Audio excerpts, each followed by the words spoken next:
Muy buenos días, bienvenidos a la Infoteca Universitaria Dr. Alfonso Pérez Romo de la Universidad Autónoma de Aguascalientes.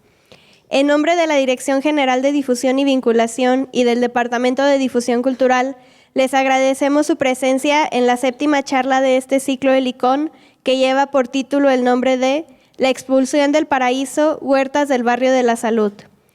Recordarles la dinámica de preguntas. Al ser un evento grabado, si desean participar, es necesario hacer uso del micrófono para que su participación quede registrada. En este momento me permitiré leer la semblanza de los invitados del día de hoy. El maestro Ricardo Orozco Castellanos nació en la ciudad de Aguascalientes en 1955 y realizó sus estudios de secundaria y de bachillerato en el Colegio Portugal. En 1973 emigró a la Ciudad de México, donde estudió lengua y literaturas hispánicas a nivel licenciatura e hizo la maestría en letras iberoamericanas en la UNAM.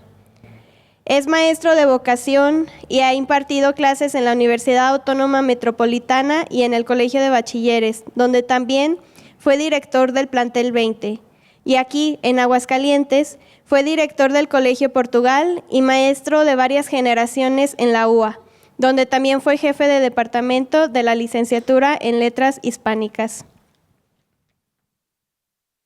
El doctor Salvador Camacho Sandoval es licenciado en Educación por la UA, maestro en Ciencias con especialidad en Educación por el Departamento de Investigación del Centro de Estudios Avanzados del Instituto Politécnico Nacional y doctor en Historia de América Latina por la Universidad de Illinois en Chicago. Es autor y coautor de varios libros, entre ellos Controversia Educativa, Entre la Ideología y la Fe, Historias Latinoamericanas, Reflexiones de la Otra América, La Modernización Educativa en México, Educación y Alternancia Política, La Vuelta en Aguascalientes en 80 textos, Vaivienes de Utopía. Fue profesor invitado en la Universidad Autónoma de Zacatecas de 1999 a 2010 e investigador en la Universidad de Barcelona, España. Trabajó 3 años como director de Educación Media y Superior en el Instituto de Educación de Aguascalientes y es articulista de temas sobre educación, historia, cultura y política. Actualmente trabaja en la UAA y es presidente de la Sociedad Mexicana de Historia de la Educación.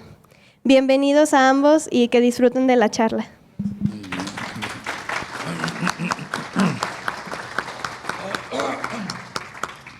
¿Tú empiezas? Muy buenos días tengan todas y todos ustedes. Pues muchas gracias por la invitación para estar hoy, esta mañana, ya fresca, en la universidad y en particular en este proyecto importante de Helicón, un proyecto que me parece valioso en tanto que la universidad, creo, abre sus puertas a la sociedad y ofrece cultura, esa cultura que tanto nos hace falta a quienes vivimos en este territorio. Con Helicón, la universidad se transforma en ese lugar de la mitología griega en donde la cultura y la sabiduría eran el centro de la convivencia entre personas. Arturo Silva, aquí presente, me ha compartido, me ha dicho que el proyecto surgió en 2018 en la casa del doctor Pérez Romo y que la intención, el propósito, pues era crear un espacio de reflexión. Y esto es lo que queremos hacer hoy el maestro Ricardo Orozco y su servidor. Me van a disculpar por estoy saliendo de un mal.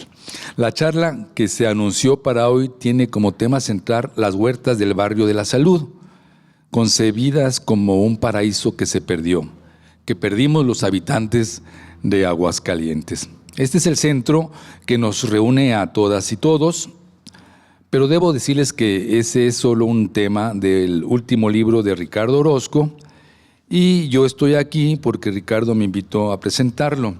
Los dos formamos parte del Seminario de Cultura Mexicana Corresponsalía Aguascalientes y en pues unas charlas informales se llegó al acuerdo de tener esta presentación y desde luego yo agradezco la invitación y lo hago con mucho gusto. Quiero, por tanto, hablar de esta publicación a manera de introducción a la exposición de Ricardo sobre las vivencias que él tuvo en su barrio, el barrio de la Salud. La idea es de que también ustedes participen, porque todos vivimos en esta ciudad, una ciudad que sufrimos y que también disfrutamos, una ciudad del pasado, del presente. Como habitantes nosotros también construimos la ciudad, somos ciudadanos, somos ciudad y somos historia. Por ahí Octavio Paz decía, no somos esencia, somos existencia. Y somos existencia en lo individual y también existencia en lo social, somos historia. Según nos cuenta Ricardo, este libro se escribió en la época de la pandemia. Dudó de que si quería hacer una autobiografía y decidió que mejor era recuperar momentos especiales de su vida. Y muy bien lo señala en un epígrafe que, citando a Pablo Dors, dice: prefiero llamar a esto la historia de mi alma y no mi autobiografía. Y lo recupera muy bien en el libro, y yo creo que ese es el tenor del texto. Por eso al final el título que reúne este conjunto de testimonios es Los días guardados, memoria en fragmentos. El libro está dedicado a los antepasados del autor y a sus actuales familiares y, por supuesto, así lo escribe, siempre a Cecilia, sustento de todo cuanto Ricardo escribe desde hace 27 años. Aquí está Cecilia. Él tiene 13 textos, no sé por qué 13, a lo mejor cabalístico. Ahorita nos lo dirá brevemente los títulos: El olivo genealógico, Expulsados del paraíso, el tema que nos ocupa, Un corazón extraviado, 4, Mellizos, Ataques de pánico y otros malestares, Tinnitus o el ruido del mundo, Por una cabeza, aludiendo al tango, porque ha aprendido a bailar tango, con dificultades, dice. Tiene 2 piernas izquierdas. Bueno, él dice, por un correo aéreo, competencias, casa llena, no refiriéndose al béisbol, puntos de vista, el humo y el aroma del incienso, las prisiones del alma y al final una semblanza. Una vez que escribió 13 textos breves sobre su vida, tuvo la oportunidad de charlar con nuestra también compañera del seminario, Alicia Jacinti, quien también había escrito sobre sus viajes alrededor del mundo. Es un libro también que yo les recomiendo. Es para que nos dé envidia, porque ha viajado muchísimo.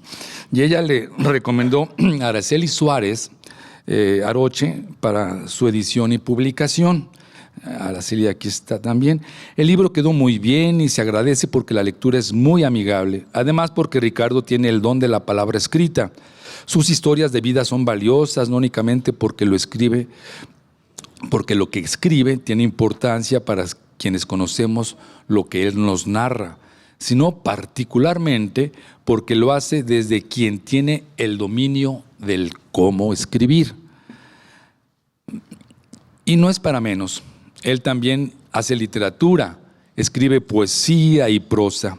Por ello, este libro de fragmentos de vida y memoria también es literatura, que agrada y nos involucra en la historia de la ciudad, a través de compartirnos momentos relevantes de su vida. Hace unas semanas, nuestra compañera del seminario, la maestra Carito Castro, también habló de esta manera literaria de Ricardo y citó a Miguel de Cervantes Saavedra, autor del Quijote, quien dijo que la pluma es la lengua del alma. Bonito.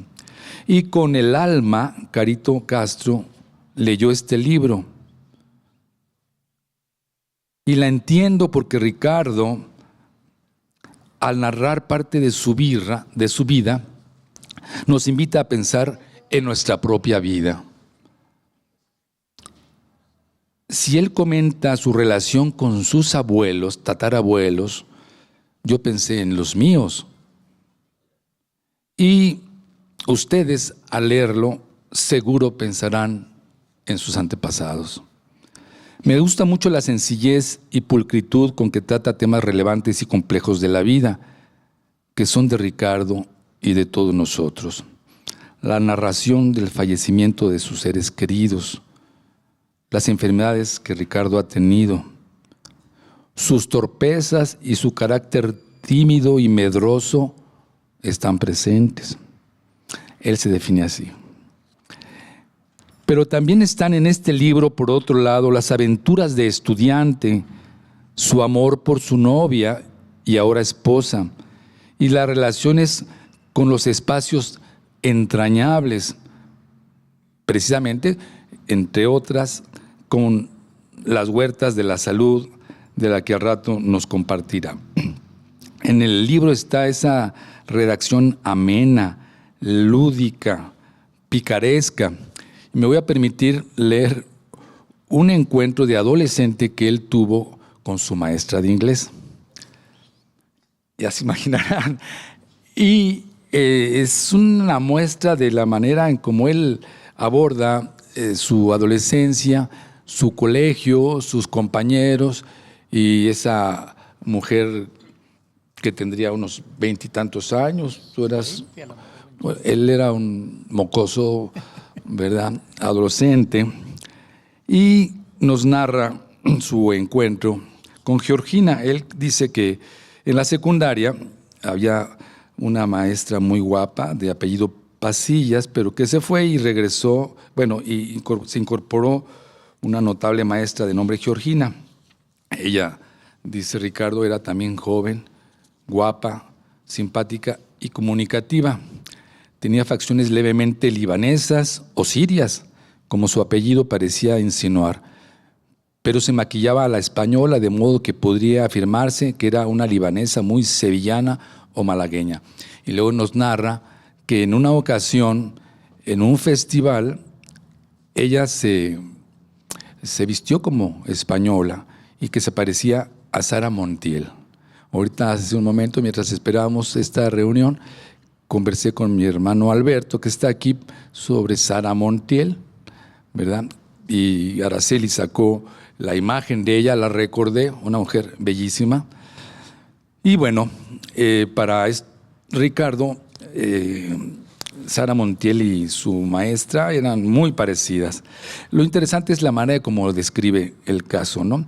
También recordamos hace un momento el relicario, sí, una canción que se bailaba, y fue esa, sí, dice, imitaba a la perfección a Sara Montiel, como quedó de manifiesto en algún festival o a lo mejor el Día de las Madres, cuando cantó y bailó el relicario, ataviada con una maravillosa bata de cola de enormes lunares rojos, en un colegio exclusivo para varones ante 150 adolescentes, causó un revuelo inimaginable, labios pintados color vermellón, un lunar falso en el mentón, con aquella peineta que adornaba sus cabellos color azabache, recogidos sobre la nuca en un pequeño chongo, sus andares moriscos, el meneo de las caderas, el taconeo sobre una improvisada tarima y esos gestos que reproducían fielmente los de la diva española, especialmente el movimiento de las pestañas como unas cortinas que subían y bajaban coquetamente para velar y desvelar su mirada pícara, y aquella lengua que asomaba lubricantemente entre los labios mientras pronunciaba, como paladeándola, la palabra relicario. Si alguien hubiera pasado entre las sillas vendiendo vasitos para la baba, hubiera hecho un pingüe negocio, sin duda. Hasta ahí la cita, ¿no? Y bueno, esta manera de escribir, de narrar, nos remite. Y hagan de cuenta que cuando yo leí, pues yo también me acordé de mi adolescencia y de mis bonitos y malos pensamientos. Bueno, continúo.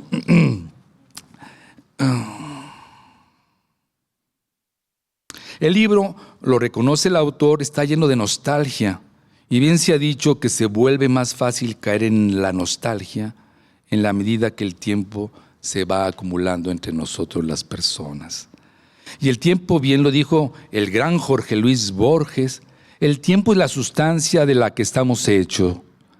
Con ese gran dominio de la poesía que él tenía, dijo textualmente: el tiempo es un río que me lleva, pero yo soy el río. Es un tigre que me devora, pero yo soy el tigre. El tiempo es un fuego que me consume, pero yo soy el fuego. Hermoso, ¿verdad? En el libro de Ricardo nos reconocemos, insisto, pues se refiere, por ejemplo, a la vieja discusión familiar de quienes tenemos alguna raíz en los Altos de Jalisco. Desde luego se anota esa hipótesis de que los salteños, con su color de piel y ojos claros, son descendientes de un grupo de franceses que en la época del imperio se perdieron, llegaron ahí y crearon vida, procrearon, y tenemos entonces a una población blanca. También se tiene la hipótesis de que pues, hay una raíz del pueblo judío sefardita, pero bueno, las versiones ahorita las podemos compartir al final. El recuerdo de las cosas del pasado no necesariamente es el recuerdo de las cosas como en realidad sucedieron, dice Marcel Proust. Y está bien, no hay problema por ello. No se trata de escribir una historia científica con datos duros, porque ni los historiadores escribimos la verdad objetiva, aún con el uso de fuentes primarias. Tampoco es el propósito de Ricardo.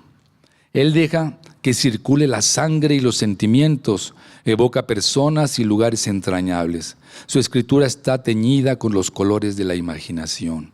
Evoca a su padre varias veces y lo caracteriza como un hombre de carácter seco y distante, pero en el fondo, dice, era un hombre sensible y amoroso. ¿Y cómo iba a ser de otro modo si nuestra cultura e historia como hombres mexicanos no permitimos dar lugar a las emociones? Los hombres no lloran, nos dijeron desde niños. Hay unos párrafos realmente hermosos sobre la relación que tuvo con su padre. Y quiero mostrarlos porque a mí me cimbró. Habla de que tuvo la oportunidad de viajar con él solo y que, bueno, lo recuerda. Aquí está, ya lo tengo. Sí, tuvo la oportunidad de ir a los pueblos de los Altos de Jalisco. No estaban sus hermanos, no estaba su mamá. Ahí está Gabriel. Bueno, pero él no fue esa vez porque tuvo la oportunidad de estar solo con su papá, ¿sí? Y recuerda su afición, su gran gusto por el béisbol. Y pues había que ir al estadio. Al llegar al estadio, cuenta Ricardo, como no habíamos comido y ya era tarde, mi papá me compró un refresco y una torta. Allá se llamaban lonches. Y me hizo sentir el niño más feliz de la tierra por unas cuantas horas. La felicidad puede definirse. La felicidad puede definirse para mí con la imagen de ese niño viendo un partido de béisbol junto a su padre. Ese hombre algo tosco que le abrió las puertas de aquel paraíso mínimo, movido tan solo por el amor. Entonces, este fragmento, bueno, pues deja ver esta relación de amor paterno-filial que afloran, ¿verdad?, en momentos que quizá para unos sean cotidianos, insignificantes, pero bueno, para él fue sumamente importante. ¿Será verdad que la nostalgia es un archivo que elimina las asperezas de los viejos tiempos? Tal vez sí, porque la nostalgia, nos dice un novelista inglés, es un arreglo de agravios entre el pasado y el presente. Aunque a veces se corre el riesgo de llegar a una melancolía sufrible, a una enfermedad en la que no nos damos cuenta de que el hoy es la nostalgia del mañana. Del libro rescato también su viaje a la Ciudad de México en los años 70 y su encuentro con los universitarios rebeldes y la cultura juvenil de aquellos años. Rescato este hecho porque me recuerda a mis viajes a la Universidad Nacional Autónoma de México, a la UNAM famosa, gracias a que mi hermano Fernando, Nano, estudiaba economía en aquella histórica, bella y controvertida institución. Ricardo nos narra su pasión por la música. Por ello nos remite a la llamada música clásica o académica, pero también a la ópera y, cómo no, del barrio de la Salud a los boleros y a las canciones rancheras.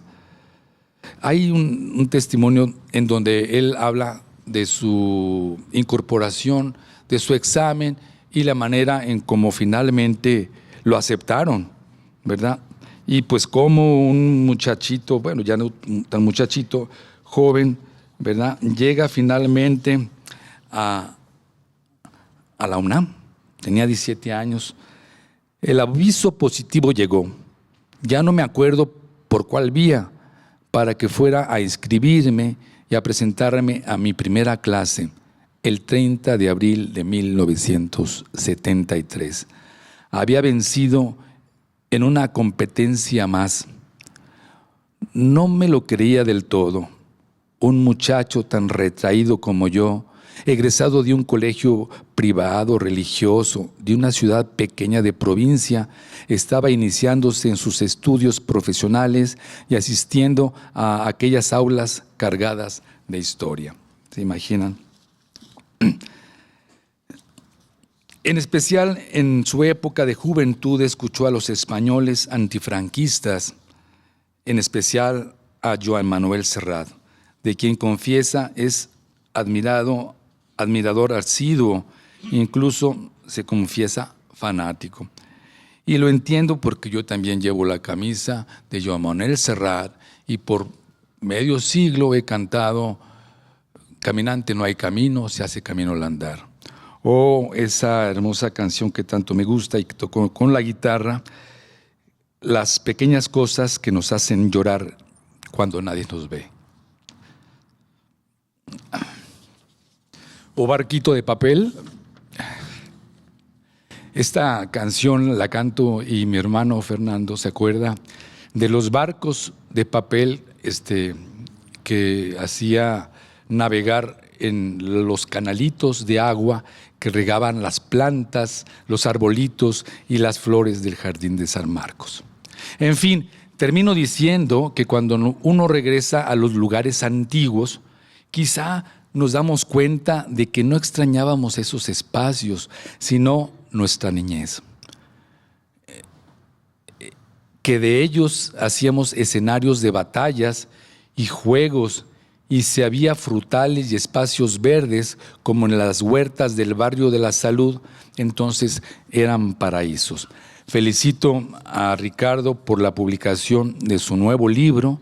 También le agradezco porque al leerlo yo hice mi propio viaje a mi vida familiar y personal, como ustedes se han dado cuenta. Un viaje de desventuras, sí, y de fatalidades, sí, pero también de inmensas alegrías, esas que nos alientan a vivir con plenitud hasta donde sea posible. Muchas gracias por su atención.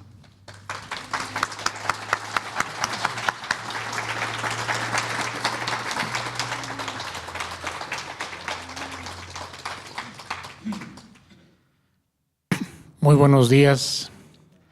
Muchísimas gracias por su presencia.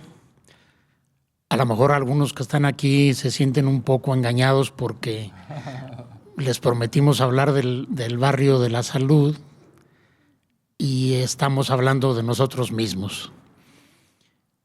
Pero no es, créanme, tanta la distancia entre hablar de un barrio donde crecimos y hablar de nosotros mismos, porque finalmente se trata de una y la misma cosa.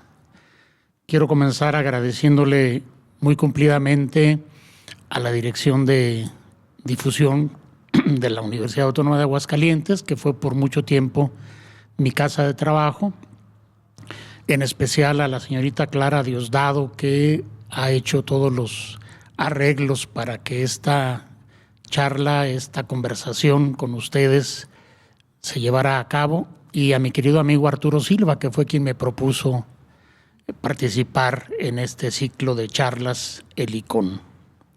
Desde luego agradecerle a mi amigo y compañero del Seminario de Cultura, Salvador Camacho, por sus palabras, por haber aceptado desmañanarse un sábado y venir a charlar con nosotros sobre estos temas. Y bueno, ya que está por aquí presente, quiero también hacer mención de quien tuvo a su cargo la edición de este libro y lo cuidó como se puede cuidar a un bebé, amorosamente, que es Araceli Suárez Aroche, mi editora. Muchas gracias, Araceli. Y luego veo entre el público algunos rostros conocidos, me da mucho gusto constatar que el tema o el otro tema, que es hablar de este libro, les hayan motivado a venir aquí y reencontrarnos, porque con algunos hacía mucho tiempo que no nos veíamos. Es el caso de Lorenzo Martínez Gallardo, quien era mi vecino del barrio de la Salud. Yo nací en la acera, ¿qué será? Oeste. En la acera oeste de la calle Acueducto, y él en la acera este, oriente, de la misma calle. Y bueno, pues son maneras de entrar en conversación sobre el tema que hoy nos ocupa. Yo comencé a escribir este libro, lo digo ahí en el prólogo, en plena pandemia. Me acababa yo de jubilar de la universidad, creo que fui de los poquitos que tuvo, no sé si la suerte, puede ser que sí, de jubilarse unos días antes de que estallara la pandemia. De lo contrario, hubiera tenido que realizar cambios muy drásticos en mi manera de dar clase, que como ustedes comprenderán, ya dijeron mi fecha de nacimiento, ya no me puedo escapar de que ustedes calculen mi edad. Por mi edad se darán cuenta que soy un maestro, pero soy un maestro al estilo más bien tradicional. Y entonces adaptarse a esos cambios tan drásticos que hubo esos años de la pandemia me hubiera significado no solo una tarea difícil de llevar a cabo, sino tal vez para mis alumnos una decepción, porque no es lo mismo tener al maestro a quien pueden abordar y conversar con él y reclamarle cosas cuando están en un aula, que mediante la pantalla de una computadora. Y entonces me puse a escribir, terminé un par de libros que tenía pendientes, uno de cuentos, otro de ensayos. Por cierto, el de ensayos está aquí a la venta, no es comercial, pero la universidad me lo publicó y entonces está ahí expuesto también para quienes pudieran interesarse. Y especialmente comencé a escribir este libro que se llama Los días guardados, pensando no necesariamente en una autobiografía, porque lo primero que escribí fue un artículo que es el que ahora comentamos, que se llama Expulsados del Paraíso. Quedó finalmente como número 2 en el orden que le di al libro. Y ese artículo lo escribí pensando en una convocatoria que nos hizo Salvador algún día en el Seminario de Cultura Mexicana. Se habló en esa ocasión, él llevó los ejemplares recién editados, creo, de una reedición del libro, una reimpresión del libro La Vuelta a Aguascalientes en 80 textos. Y entonces comentó allí la posibilidad de hacer una ampliación de ese libro, o una especie de segunda vuelta a Aguascalientes, en a ver cuántos textos más. Y entonces yo me acuerdo haberle dicho, oye, pues yo tengo casi terminado un artículo sobre Aguascalientes, específicamente sobre el barrio de la Salud, y cómo el desarrollo urbano de la ciudad bueno, es un pleonasmo desde luego, terminó por absorber ese entorno y las huertas desaparecieron prácticamente hasta quedar en nada. Y me dijo Salvador, pues adelante, cuando lo tengas me lo envías. Pero entonces no sé por qué me empezó una especie de desbordamiento, una verborrea, dicho sea con precisión, que comencé a escribir no solo eso, sino otras cosas más, como que desató en mí una necesidad expresiva, y fue cuando empecé a escribir otros capítulos, algunos de los cuales se ha referido a ellos, y al final, bueno, animado por mi compañera del Seminario de Cultura, la maestra Alicia Giacinti, a juntar los textos, a darles forma de libro, decidí hacerlo, y fue cuando me contacté con Araceli Suárez, cosa que me alegra mucho porque el libro estuvo terminado en muy poco tiempo.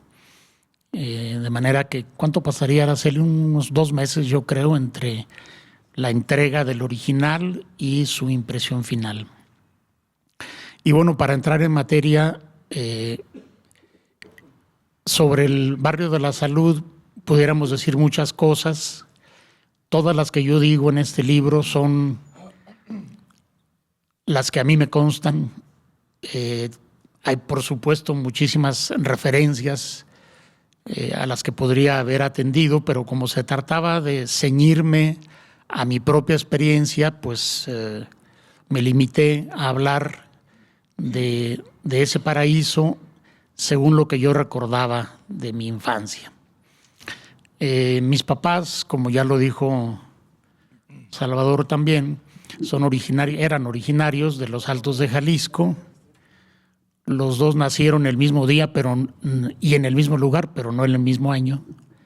El 15 de octubre, nada más que mi papá en el año 1912 y mi mamá en el año 1917, pero nacieron en la misma ranchería que se llama El Espino, a unos 4 kilómetros de un pueblecito muy típicamente alteño que se llama Capilla de Guadalupe, en el municipio de Tepatitlán. De eso hablo pues en el primer capítulo, que es el que habla de los orígenes. Se vinieron a Aguascalientes cuando se casaron, el año 1936, porque acá vivía mi familia paterna. Mi abuelo paterno ya vivía acá, ya tenía tiempo radicado en Aguascalientes.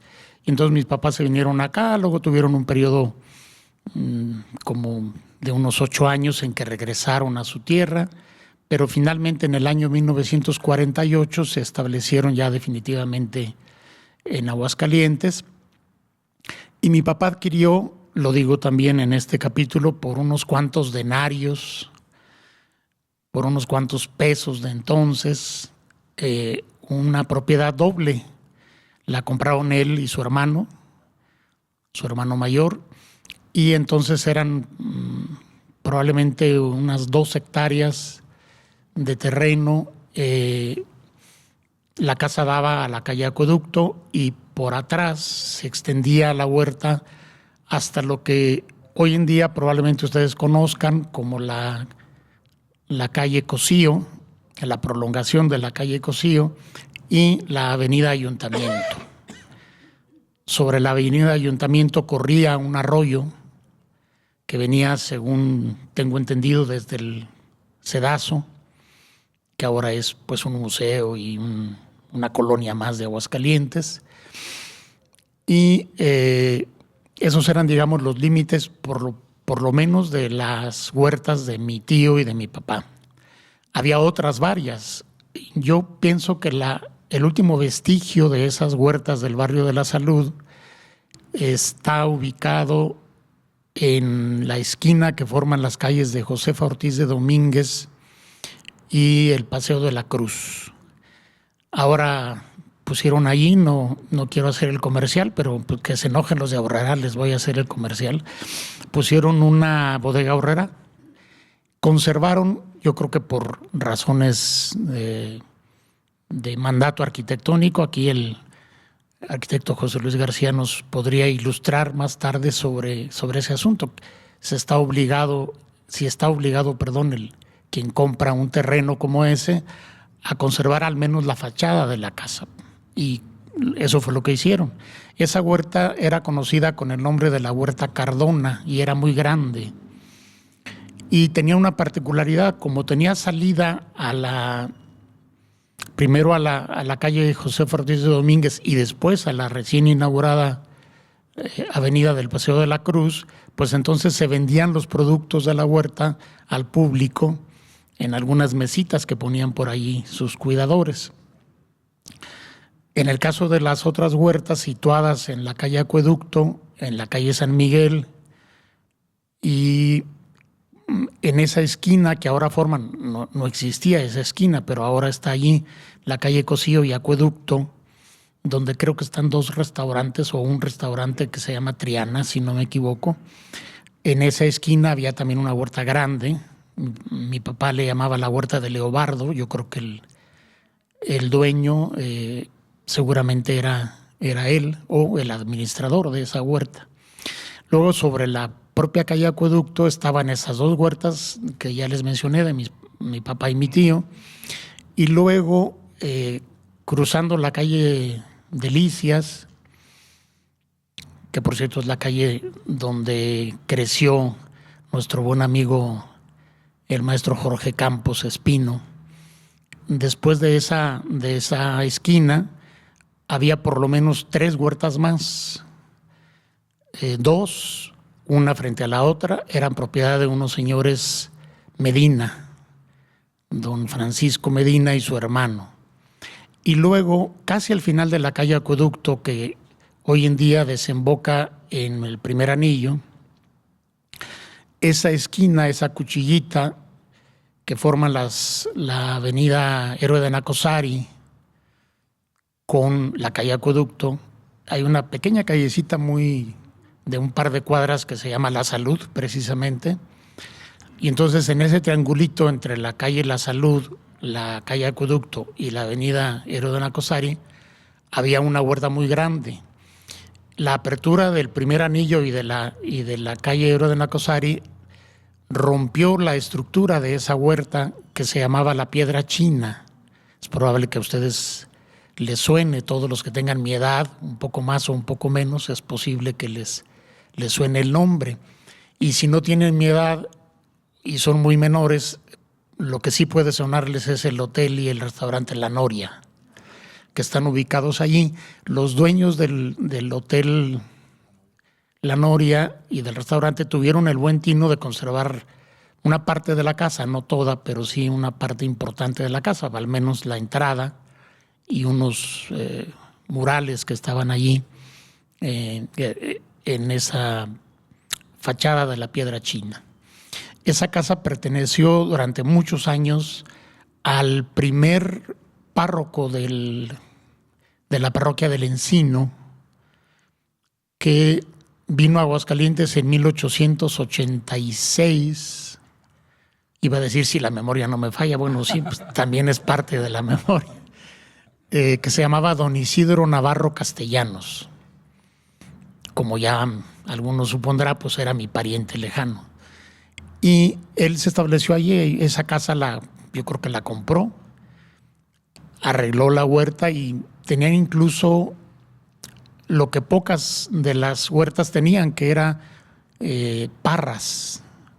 Y entonces había uvas y hasta se fabricaba algún tipo de fermentado, no sé si vino o, bueno, alguna variación aguardiente tal vez de uva.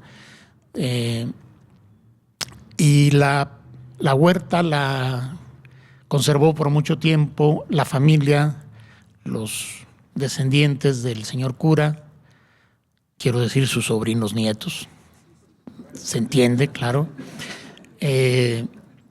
Especialmente un señor que se llamaba José Navarro, no sé si Lorenzo lo conocería, a don José Navarro. Yo recuerdo cuando era niño, mi papá tenía una tienda de abarrotes sobre la calle Acueducto, de eso hablo también ahí en el libro. Y entonces la hora del día no la marcaba el reloj, Mi papá usaba reloj, pero no le hacía mucho caso. La hora del día la marcaba el trayecto de don José Navarro montado en una mula. Y entonces la gente decía, ¿ya pasó la mula de José? Porque él tenía casa en la plazuela del Encino, en el barrio del Encino, creo que en la calle Jesús Díaz de León tenía su casa, o su otra casa, pues. Y entonces pasaba de la huerta a su casa montado en una mula. Y siempre pasaba a la misma hora, de tal modo que la gente se hacía cargo de qué hora era, según que ya hubiera pasado o no la mula de José. Bueno, pues esa era la huerta de la Piedra China. En esa huerta se filmó alguna escena de una película de Antonio Aguilar. Yo tengo memoria, la tengo buena, pero a veces se me escapan ciertas cosas, de que en alguna ocasión don Antonio Aguilar montó su caballo, no la mula, y pasó por la calle Acueducto, porque estaban filmando unas escenas de una película en la que seguramente él lucía sus caballos, su voz y a su señora, doña Flor Silvestre.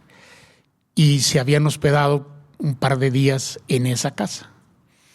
De modo que, bueno, estos son recuerdos un poco desilvanados, como se podrán dar cuenta. En el libro están más amalgamados, mejor hilvanados, claro.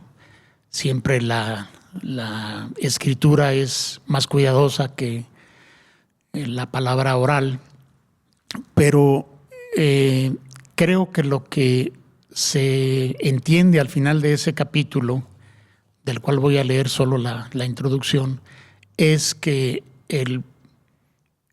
le ofrendamos al progreso urbano, al crecimiento de la ciudad, ese paraíso.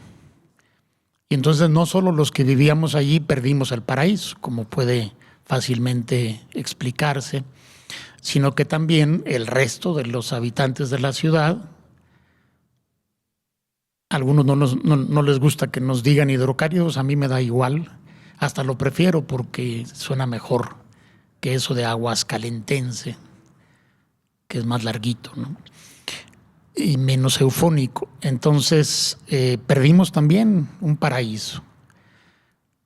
Creo que los ambientalistas podrán explicarlo de mejor manera en términos técnicos, qué pasó con el suelo, qué pasó con el paisaje urbano.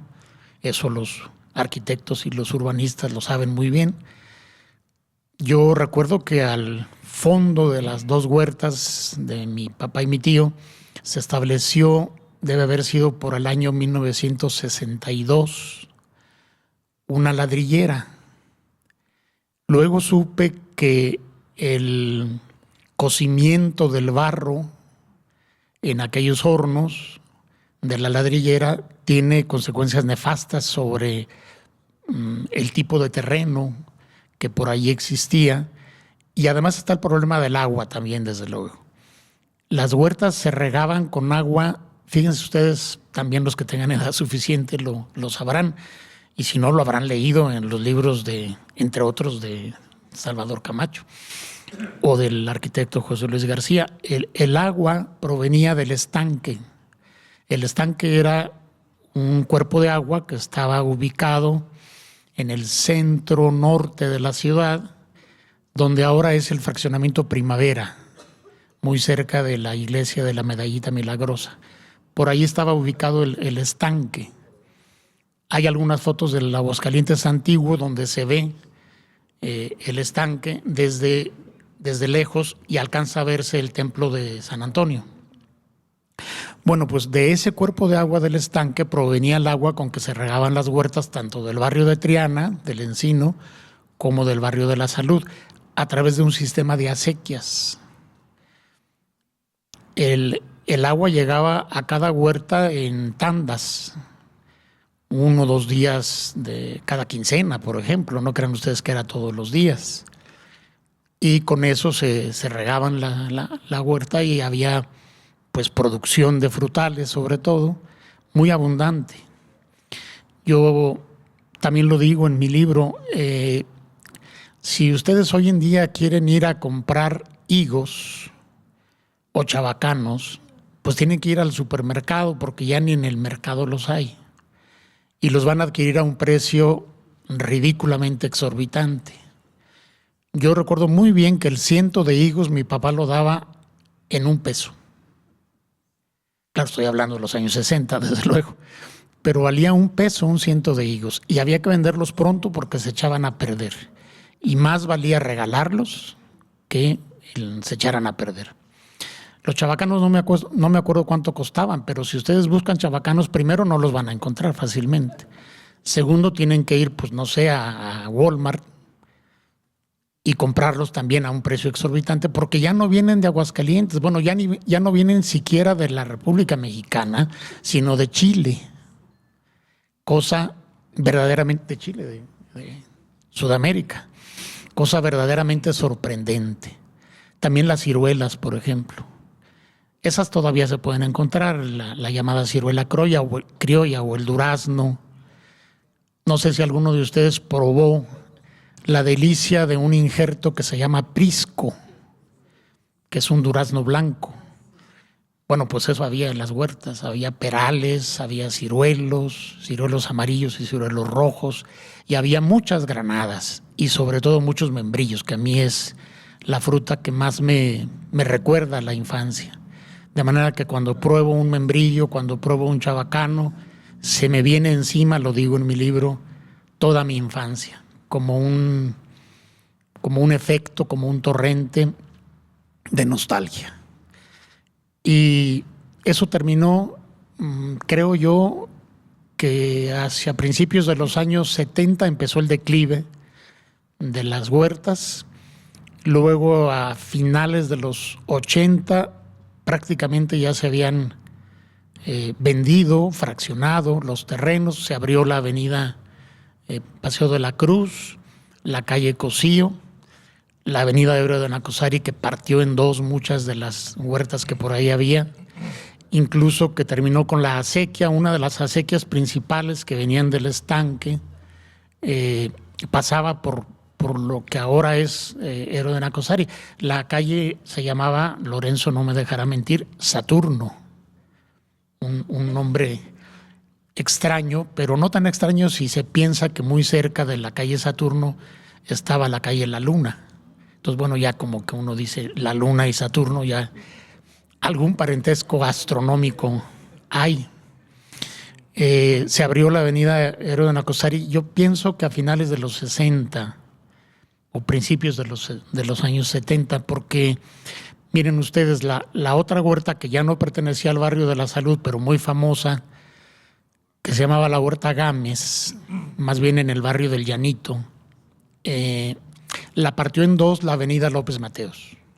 Y la avenida López Mateos, si mi memoria no es infiel, terminó de construirse en el año 68, el año olímpico, como que era obligación de los gobiernos estatales hacer algunas obras de remozamiento y de modernización de las ciudades, y entonces se abrió la avenida López Mateos del todo hacia 1968, y entonces la Huerta Gámez quedó como partida en dos.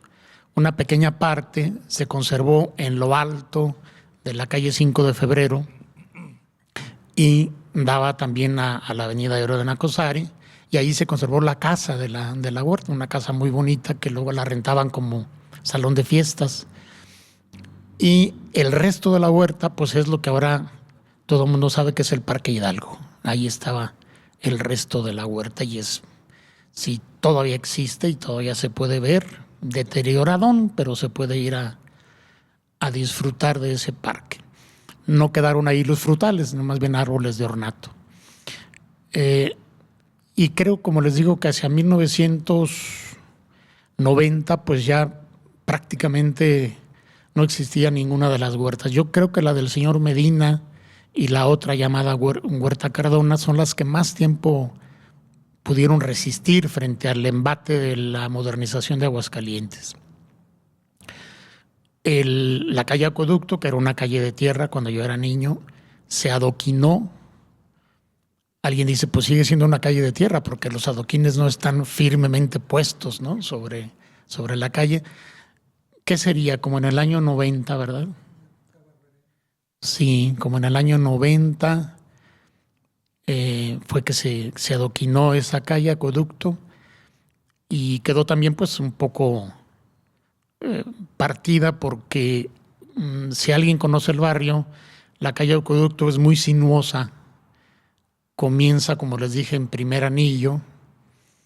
Prácticamente ahí había un pequeño predio donde se cultivaban flores. Las flores que yo llevaba de niño para ofrecer flores, porque también eso me tocó hacer en mi época de infancia, provenían de esa huertecita de flores que estaba ya prácticamente al final de la calle Acueducto, donde ahora, si no me equivoco, hay un negocio que renta lonas. ¿No será el tuyo? Pues se llaman Lonas Lorenzo. Bueno, pues de ahí eran esas flores. Y luego la calle iba a desembocar en la calle Josefa Ortiz de Domínguez. Hay una cuadra muy extraña, más bien una manzana muy extraña y muy grandota, porque no está partida por calles, que tiene como límites la calle Josefa Ortiz de Domínguez, la calle San Francisco, se llama, una calle pequeñita del barrio del Llanito, y Acueducto y San Miguel, de manera que se convierte en una manzanotota. Pero dentro de esa manzanotota pues había huertas, por eso se explica esta irregularidad de los predios y de las calles en este Aguascalientes tan querido y tan antiguo. Y bueno, si no es mucha molestia, voy a permitirme leer nada más el inicio de ese capítulo. Como podrán ver, traje mi acordeón porque el libro tiene una letra legible gracias a la editora, pero para algunos resulta más práctico leerlo impreso. Como ya se dijo, es el capítulo 2 del libro, que se llama Expulsados del Paraíso. Esta calle era una calle de tierra hace más de 30 años. Luego fue una calle adoquinada. Nunca ha sido pavimentada, ni con asfalto, ni mucho menos con concreto hidráulico. A principios de los años 90 se consideró que el entorno tradicional había que preservarlo casi como estaba. El asfalto se reservó para aquellos fraccionamientos que iban ganándole terreno al campo, venciéndolo en nombre del progreso. Estas calles, en cambio, modestamente adoquinadas, son pura resiliencia. Las fachadas de las casas, que fueron pintadas con recursos del ayuntamiento hace ya muchos años, esconden tras de sí las huellas de penurias pasadas, de un tiempo de escasez, sino de miseria, que marcó a sus habitantes y contribuyó a extender la fama contradictoria del barrio en su demérito. Hermosas huertas, auténticos remansos urbanos, casas y vecindades en su mayoría ruinosas, construidas al arbitrio de la necesidad. El cordón umbilical de este barrio es la sinuosa calle Acueducto, bajo cuyo adoquinado suelo corría, según cuentan antiguas leyendas, un venero de agua procedente del Ojo Caliente, aquel mítico manantial. Los geohistoriadores, uno de ellos está aquí a mi lado, dudan, se contradicen a falta de pruebas contundentes y por tanto no están de acuerdo en si bajo la calle Acueducto discurrió de verdad un acueducto, que se sabe dónde comenzaba pero se ignora casi por completo a dónde debía llegar. ¿Acaso a la pila del Obraje, situada en el pequeño barrio que hasta hace unos años llevaba tal nombre? Aquí está la casa. Sin embargo, debo aclarar para mayor precisión que solo está la fachada de la casa. Y es porque el actual propietario fue forzado a conservar dicha fachada a cambio de poder demoler, construir y reconstruir detrás de ese muro una casa a su antojo. Sigue teniendo el mismo número de siempre, 159. Detrás de ese alto muro de adobe se desplegaba un paraíso, sin duda provisional como todas las buenas cosas de este mundo, en la forma de una casa de paredes voluminosas, patio con arcadas y piso enladrillado, amplias habitaciones en penumbra, más allá un corral y luego, siempre más allá, una huerta interminable, el verdadero paraíso. Era nuestro paraíso, sí, provisional, aunque nosotros, mis hermanos y yo, apenas lo intuyéramos. Hoy, expulsados de aquel paraíso, nos queda tan solo el alto muro de la nostalgia para lamentarnos. La ciudad cuenta con 1 millón de habitantes aproximadamente, lo cual era algo que ni la fantasía más desbordada hubiera supuesto hace 50 o 60 años. La ciudad se extiende desde su reducido núcleo histórico y geográfico hacia orillas imprevistas en los 4 puntos cardinales. La ruina de las huertas y por tanto la extinción del oficio de hortelano, la industrialización creciente, la voracidad de los fraccionadores de predios antes rurales, la proliferación de cotos habitacionales, la apertura de nuevas avenidas y hasta la conclusión del anhelado libramiento han ido despojando de su primitivo paraíso aún a los pobladores más resistentes. Las nuevas generaciones, por razones plenamente explicables, desconocen por completo que aquí haya habido jamás un paraíso. Lo antes dicho demuestra que el paraíso es una imagen subjetiva que algunos llevábamos dentro cuando tuvimos que emigrar de la ciudad, particularmente entre las décadas de los 60 y 70. Un par de décadas después, silenciosamente y sin apenas advertirlo, ya lo habíamos perdido irremediablemente. Muchas gracias.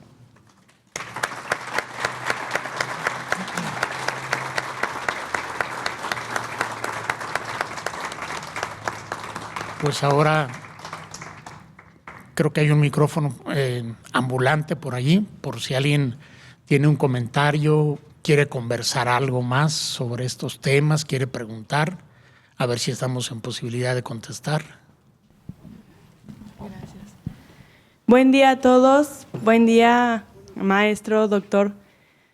Yo soy historiadora de aquí de la universidad, soy del barrio de Triana y me da, pues, quizá un poco de nostalgia escucharlo, porque a mí todavía me tocó la huerta Cardona. Cuando yo tenía conejos de pequeña, mi mamá me mandaba por alfalfa a la huerta todavía. Tuve ese placer todavía de, bueno, fue algo ya muy, las huertas ya no existían, quedaba esa, pero en realidad quedaba ya muy deteriorada, ya con muy pocas cosas que ofrecer. De hecho, a mí a veces me regalaban la alfalfa, ni siquiera ya me la vendían. A mí me dio mucha nostalgia cuando se abrió el supermercado que usted comentó, aunque yo la conocí ya en sus momentos más decadentes. Creo que sí fue para mí un cambio muy drástico, que lo convirtieran, aunque se conservó la fachada. Sobre esto, pues yo quería preguntarle a usted, ¿cómo vivió su familia o usted personalmente ese cambio tan drástico, esa urbanización? Cuando las huertas, pues antes eran la vida cotidiana, antes eran lo más, pues sí, visiblemente lo más común que la gente veía y después empieza a desaparecer con la urbanización. ¿Cómo lo vivió usted, pues esa nostalgia, ese cambio que se dio? Yo creo que gracias. Yo creo que esa pregunta quizá debiera contestarla a mi hermano menor, que está por allá distraído, porque él se quedó en Aguascalientes. Él vivió en la casa de mis padres hasta que ellos murieron y yo me fui a la Ciudad de México. Yo quería estudiar una carrera que la recién inaugurada Universidad Autónoma de Aguascalientes no tenía. Y entonces ya mi hermano mayor también había emigrado a la Ciudad de México, de modo que fue como muy natural que yo también me fuera para allá y eso también se cuenta en el libro. De modo que no me tocó más que un poco a distancia y de manera intermitente ser testigo de esos cambios. Porque si bien comenzaron a principios de los 70, no eran todavía muy visibles. Se defendía un poco todavía, particularmente en algunos de los predios. Mi papá dejó de ser hortelano, yo creo que desde que vendió una parte del patrimonio familiar. Él decía, con una expresión un poco drástica, para comer, porque las huertas ya no estaban dando lo suficiente como para que fuera un negocio, y entonces él se concentró en su tarea de comerciante, en su tienda de abarrotes, y vendió una parte importante a finales de los años 60. Yo creo que debe haber sido por el 69 o ya el año 70, y fue quedando muy poco. También mi tío, su hermano mayor, vendió su parte, y entonces al menos estas dos huertas ya para 1975 ya no producían absolutamente nada. Pienso que otras un poco más lejanas, hace rato platicaba con una señora que está aquí, cuyo abuelo era dueño de un predio, de una huerta sobre la calle San Miguel. No sé, ya nos platicará ella hasta qué año estuvo vigente ese lugar, y si era un negocio todavía. Pienso que pues no se puede conservar un entorno tan idílico simplemente porque es un lugar bonito. Evidentemente las necesidades económicas dictan el desarrollo de las ciudades, para desgracia pues de quienes ahí vivíamos, y a lo mejor yo no lo percibí de un modo tan directo, insisto, porque me fui a la Ciudad de México y vivía ya hasta muy avanzado la década de los 90, cuando me regresé, de manera que solo atestiguaba de modo lejano lo que iba pasando, ¿no? La urbanización, la apertura de las nuevas calles, etcétera. Muchas gracias. Efectivamente, mi abuelo tuvo una huerta allí en la calle San Miguel. Era don Pedro García Rodríguez. Éramos vecinos de don Leobardo Medrano. Entonces, esa manzana, bueno, pues esa sí tenía forma de manzana, ¿verdad? Porque éramos vecinos también de la Huerta Cardona. Entonces, la falta de agua fue lo que vino acabando, y aparte, cuando abrieron la prolongación Cosío, se llevó parte de la huerta de mi abuelo. Uh-huh. Ya para el año 73 mi abuelo muere, y de hecho no lo tenía mi abuelo como negocio. Mi abuelo era jubilado del ferrocarril, entonces más bien era para consumo de la misma familia. Sí vendía algo de su fruta, pero pues ya cuando mi abuelo faltó, ya no hubo, porque sí, mi abuelo sí era hortelano, sí sembraba maíz azul, que yo cuando vi un tamal blanco, yo dije, no, pues es que no, los tamales que yo siempre he comido son prietitos. Sí, yo no sabía que había maíz blanco. Entonces, maíz rojo también, morado. Mucho que disfrutamos esa tierra. Muchas gracias. Muchas gracias. Creo que de este lado hay varias personas que levantaron la mano. Maestro Chava, doctor, muchas gracias por esta plática. Mi abuela, María Gallardo, vivía ahí en el 140B, precisamente yo creo que fue su vecina. Y ella fue de las últimas personas que yo creo en esa colonia de veras valoraban tener una maceta. Yo le quisiera preguntar, porque nos platicaba de que fue una ofrenda entregar esas huertas en pro del progreso, de pavimentar, de poner drenaje, porque ellos recuerdan que había nada más una noria que pasaba ahí abajo de acueducto, que supuestamente venía del Cedazo. Uh-huh. Ahí en la esquina de acueducto creo que todavía está ahí. Esa casa de mi abuela ya no queda más que las habitaciones que se rentan, pero la el jardín, la huerta que solía ser, ya no existe por decisión propia de la familia de que yo todavía tengo la fortuna que heredé esas macetas. O sea, esas macetas que tenía mi abuela me las heredó a mí, porque ella todavía tenía esa idea de que había que mantener tu jardín cuidado, echarle agua, tener tu tomate ahí en la maceta. Entonces, usted, en su opinión, como historiador, ahora narrador de este paraíso que se perdió, ¿cómo considera que la gente tomó la decisión de que pensar que era mejor pavimentar su patio y no tener, ahora sí que ni un pollo, ni una gallina, ni una maceta que sea funcional?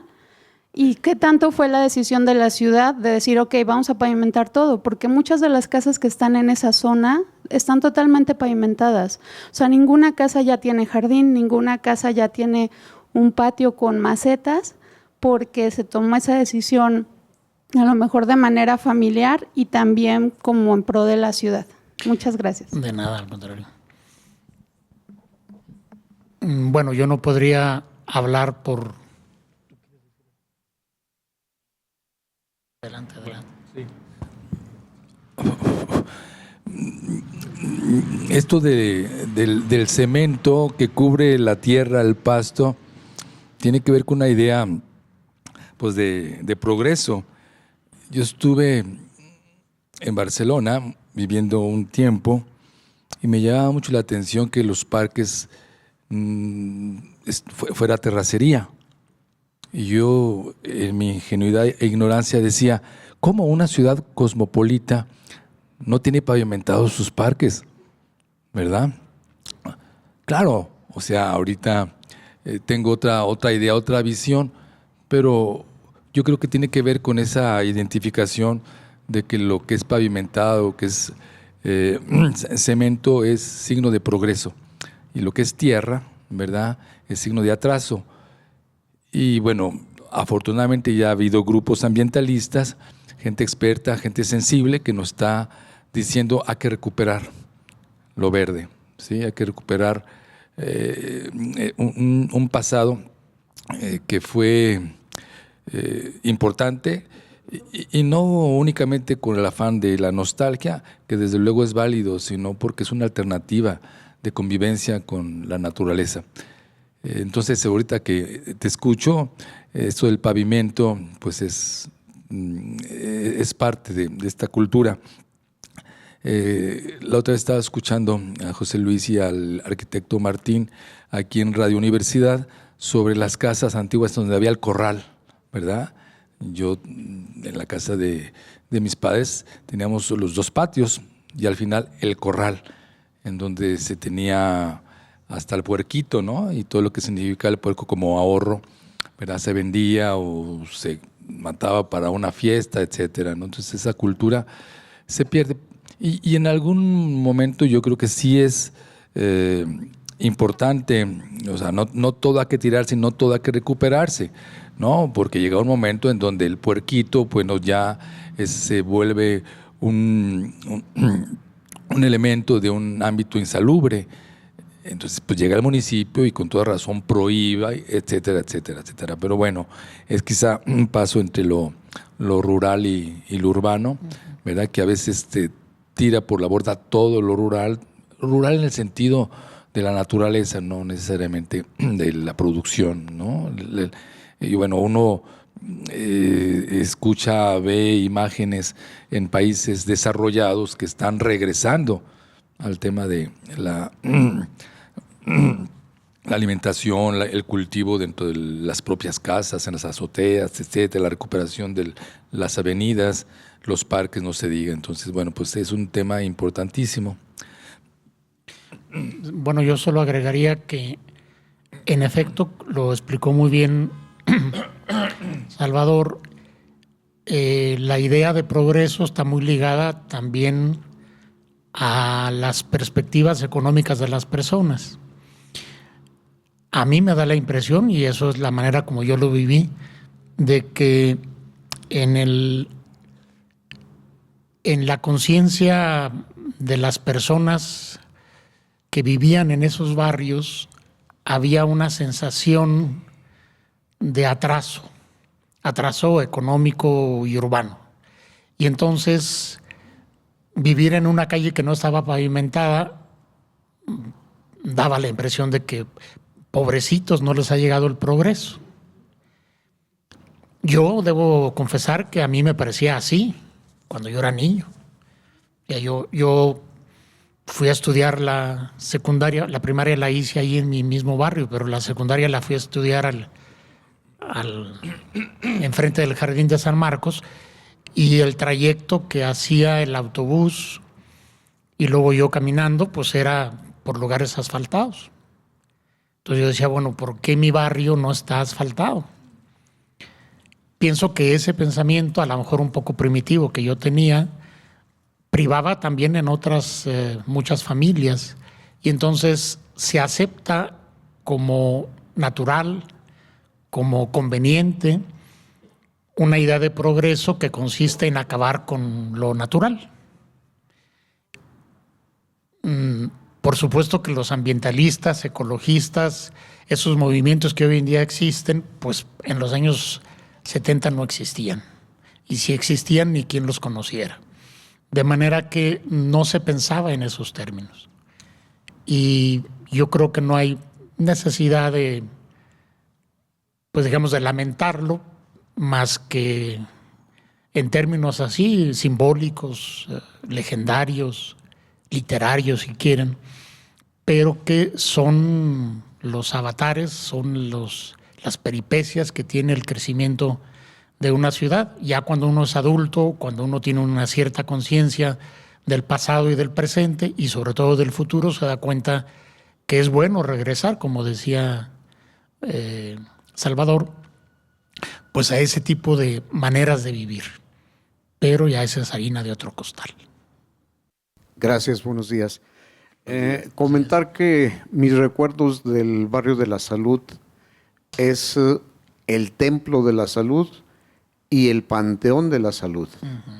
Mi abuelo, Inocencio Oraiza, nos llevaba para los 2 de noviembre hacia el Panteón de la Salud, que en aquel tiempo estaba pues lejano de todo, pero un barrio muy seguro, muy amable, muy tranquilo. Y comentar también que en la casa de mis abuelos las macetas desaparecieron porque los nietos las tumbamos a balonazos. Y pues a veces se estaban reponiendo, pero no pudieron. Gracias. De nada, al contrario. El Panteón de la Salud es uno de los más antiguos que hay en Aguascalientes. José Luis no me dejará mentir. Era un panteón pequeño, es un panteón pequeño. Paradójicamente se sentía como alejado del centro de la ciudad. Pero fíjense, cuando yo tendría unos 8 o 9 años, mi abuelo paterno solía reflexionar en términos de, pues aquí a la vuelta de 30 o 40 años, a mí pues me parecía la eternidad, ¿no? Esto va a quedar en el centro, decía él. Él vivía en el barrio de Triana y tenía un pequeño negocito al otro lado de la casa de nosotros. Y entonces yo iba ahí literalmente a hacerle la barba, como se suele decir, como buen nieto, ¿verdad? Y él contaba eso, él decía eso. Hoy en día, si ustedes miden la distancia entre el centro de la ciudad, digamos la Plaza de Armas, y el Panteón de la Salud, y entre la Plaza de Armas y los panteones de la Cruz y de, ¿cómo se llama el otro? En Los Ángeles, que están acá en el barrio de Guadalupe, prácticamente es la misma distancia. Entonces, solo es cuestión de perspectiva y de tiempo, ¿no? De situarse en aquellos momentos. Lo que sí es muy viejo es el Templo de la Salud, en efecto, quedó siempre inconcluso. Su planta arquitectónica era mucho mayor en principio, se conserva por un mandato del Instituto Nacional de Antropología e Historia, es un edificio protegido, pero lo que ahora es el Templo de la Salud, que no es para nada grande, era solo la sacristía, estaba pensado como la sacristía. Lo sé muy bien porque yo fui monaguillo en ese templo y entonces pues los recuerdos afloran también, como están aquí en este libro.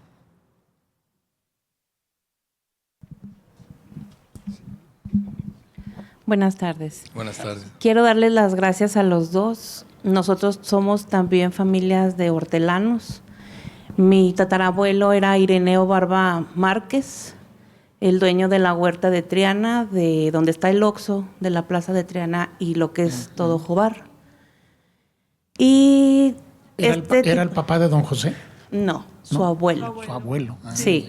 Él era papá de don Fermín Barba Medina, y don Fermín Barba Medina era papá de don José. Entonces, todos estos tipos de conferencias nos traen recuerdos. A mí me tocó ya la colita de todo eso, pero a mí me tocó ir a la Huerta Cardona cuando mi mamá compraba todavía flores para rezarle a la Virgen del Refugio el 4 de julio. Tenemos una Virgen muy antigua.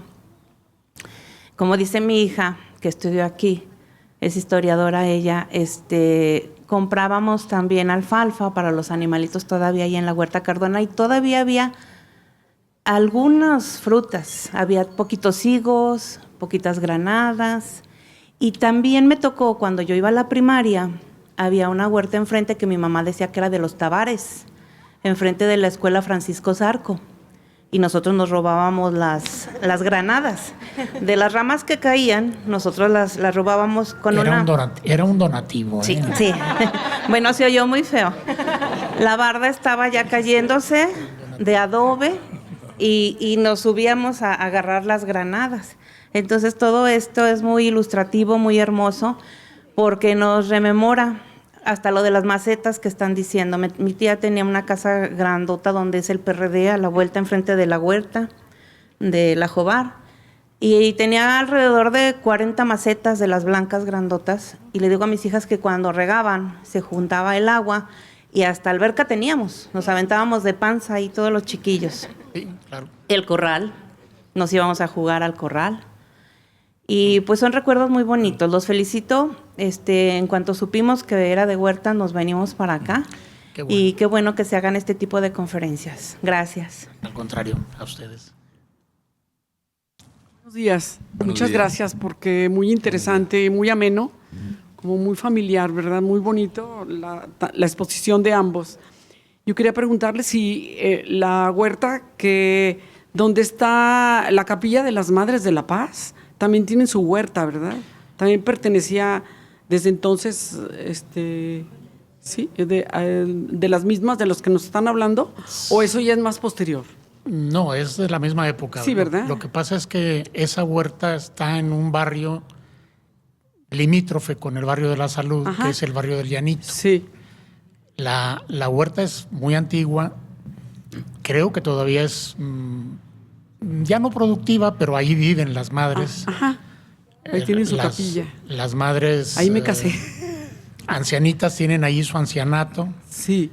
A un lado está una casa de ejercicios que se llama la Casa de Cristiandad. Sí, la Casa de Cristiandad. Y una parte de la huerta. Es la calle Soledad, perdón, Sí. ¿verdad? Que queda atrás porque Está es entre mucho. la calle Soledad Y la entrada por Avenida Héroe de Héroe de Nacosari. Nacosari, Ajá. y la calle San Miguel. Una parte de la huerta la donaron para hacer el templo de la Divina Providencia, que Sí, está sí, allí. sí, ahí está. Yo de niño conocí esa huerta porque durante un año las hermanas religiosas de esa huerta se hicieron cargo de la Escuela América, donde yo estudiaba, que luego siempre estuvo a cargo de las hermanas maestras católicas, pero luego un año solamente hubo ese interregno, digamos, y me acuerdo muy bien que la madre directora me dijo, ve a la casa, a la huerta, y dile a la madre fulanita que te dé 2 botes de pintura blanca. Entonces fui a la calle Soledad, Ajá. y Angostura. para mi enorme sorpresa, la madre que me recibió me dijo, sí, ya me dijeron que vienes por 2 botes de basura. Súbete a la bicicleta. Y me subí a una bicicleta y recorrimos en bicicleta toda la huerta. Es que Entonces sí es grande. ustedes se imaginarán bueno, una monja en bicicleta también es una cosa muy Sí, bonita sí, sí. Sí, sí. de ver y de recordar. Pero Sí. imagínense el tamaño de esa huerta. Daba hasta donde ahora está la avenida Héroe de Nacosari, enfrente de un lugar que se llama la Colonia Militar, si no me equivoco. Muy bien, muchas gracias. Su papá debe haber sido pues casi contemporáneo del mío. Nació en 1913 su 12. papá. 12. 1912. Mi papá en el 8. Pues Algunos mire. de aquí lo han de conocer o lo han de recordar. Salvador Martínez Morones, que fue doctor y es médico emérito de aquí, de la Autónoma. Sí, claro. No, Pues mucho gusto. igualmente. Mucho gusto y gracias.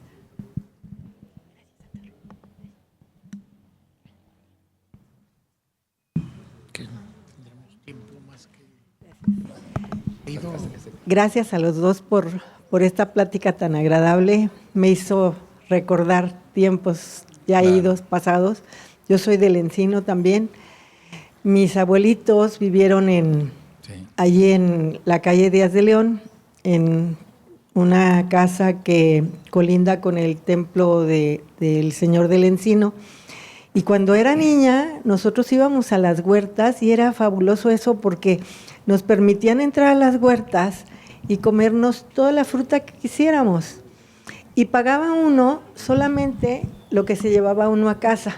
Iba uno con unas charolas, de esas charolas que existían de los refrescos, unas charolas.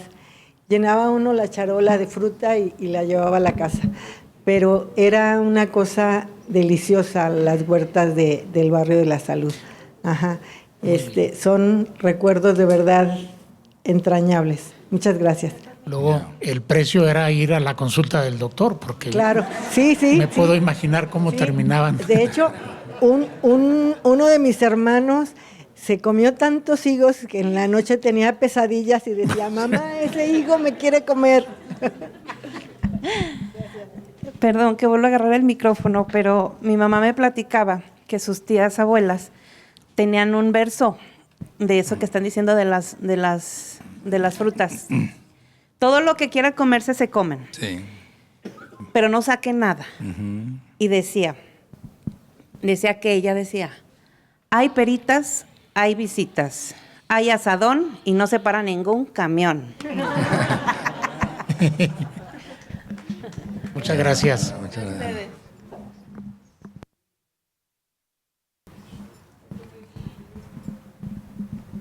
Miren, si alguien está interesado en el libro, aquí está exhibido y a la venta. Y también, como soy autor de esta universidad, aquí he publicado 3 de mis libros anteriores, pues también están ahí exhibidos y a la venta, y otros libros más de la universidad, me parece que cercanos a este tema, los está vendiendo por ahí la señorita encargada. Muchas gracias.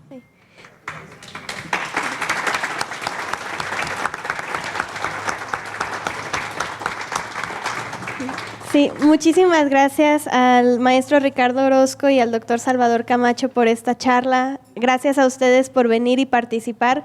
Así es, como hacía el comentario, tenemos algunos libros publicados por Editorial UAA, además del libro que, bueno, incluye el capítulo que nos trajo el día de hoy aquí.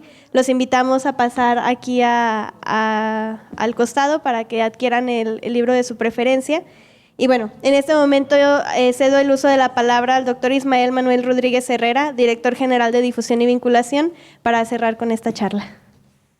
Gracias, Clara. Pues nada, reiterar el agradecimiento por esta muy agradable y nostálgica charla, muy en confianza y muy en familia, recordando lo que fue el Aguascalientes de hace un tiempo. Y bueno, el progreso sigue, a costa del progreso seguimos teniendo ahí un crecimiento urbano. El libramiento que mencionaba también ha partido en mucho la ciudad y la ha extendido. A ver cómo nos va con Citara y que no echemos de menos luego el Cerro del Muerto y otras cosas. Pero bueno, también es parte de lo que también ahora disfrutamos. Reiterar pues muchas gracias a todos por estar aquí, por compartir estos recuerdos del Aguascalientes y los esperamos pues como cada semana los sábados en el ICON. Gracias a los dos por este espacio. Gracias, doctor. Muchas gracias. Gracias. Gracias a ti. Gracias. Y